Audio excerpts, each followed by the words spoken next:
গোপালগঞ্জের ঘটনার পর খুলনা থেকে ফরিদপুরের উদ্দেশ্যে রওনা হয়েছে জাতীয় নাগরিক পার্টির নেতারা।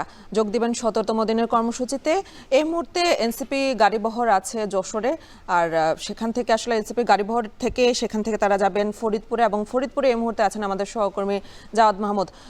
জাওয়াদ, আপনি তো ফরিদপুরে আছেন। এনসিপির আজকে যে কর্মসূচি আছে সেটিকে ঘিরে প্রস্তুতি এবং যে আয়োজন, নিরাপত্তা ব্যবস্থা কেমন নেওয়া হয়েছে সেটি জানাবেন।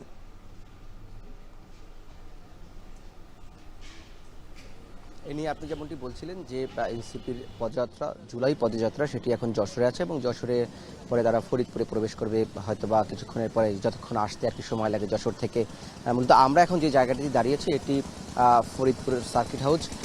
এনসিপির পদযাত্রা প্রথমে এই সার্কিট হাউসের সামনে আসবেন এবং এখান থেকেই মূলত তারা 1 কিলোমিটার দূরত্ব, অর্থাৎ শহরে যেটি জনতার ব্যাংক মোড় বলা হয়, সেখানে তারা একটি মঞ্চ প্রস্তুত করেছে এবং সেখানে তারা একটি সংক্ষিপ্ত সমাবেশ করবে। এই সার্কিট হাউস মোড় থেকেই তারা হেঁটে পদযাত্রা করবেন এবং মানুষের সাথে, এখানে স্থানীয় মানুষজনের সাথে কথা বলবেন। মঞ্চের কাজে আমরা যেটি দেখেছি কিছুক্ষণ আগে আমরা জানিয়েছিলাম, এর পূর্বে মঞ্চের কাজ পুরোপুরি প্রস্তুত হয়ে গিয়েছে এবং এখানে যারা স্থানীয় এনসিপির নেতাকর্মী রয়েছে তারা ইতিমধ্যেই এখানে চলে এসেছেন এবং স্থানীয় নেতাকর্মীরা মাইকিং নির্দেশনা দিচ্ছেন। এবং আমরা কিন্তু এলাকা জুড়ে এই শহরে আমরা দেখিয়েছি যে মাইকিং করা হচ্ছে, যে এনসিপির নেতাকর্মীরা, শীর্ষ নেতারা, বিশেষ করে নাহিদ ইসলাম, আখতার হোসেন, সার্জিস আলম, হাসনাত আবদুল্লাহ, বা তারা আসলে এখানে আসছেন, এরকম ঘোষণা কিন্তু আমরা দেখেছি যে সকাল থেকেই এলাকা জুড়ে দেওয়া হচ্ছে মাইকি করে।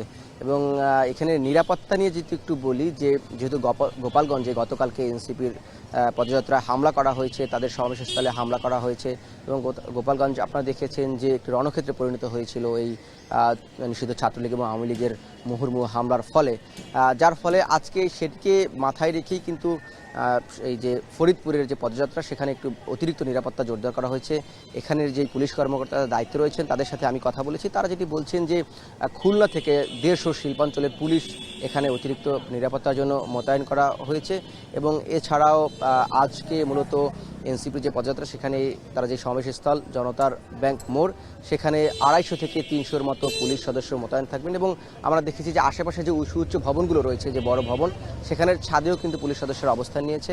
অর্থাৎ গতকালকের ঘটনাকে কেন্দ্র করেই বা তাদের বিবেচনায় রেখেই তারা মূলত আজকের যে নিরাপত্তা সেটা আরও জোরদার করেছে।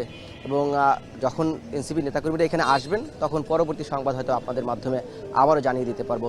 এই ছিল ফরিদপুর থেকে আমার কাছে এনসিপির পদযাত্রার সব শেষ। ধন্যবাদ জাওয়াদ। এনসিপির জুলাই পদযাত্রার খবর জানাচ্ছিলেন জাওয়াদ মাহমুদ। দেখছেন এখন ঢাকা।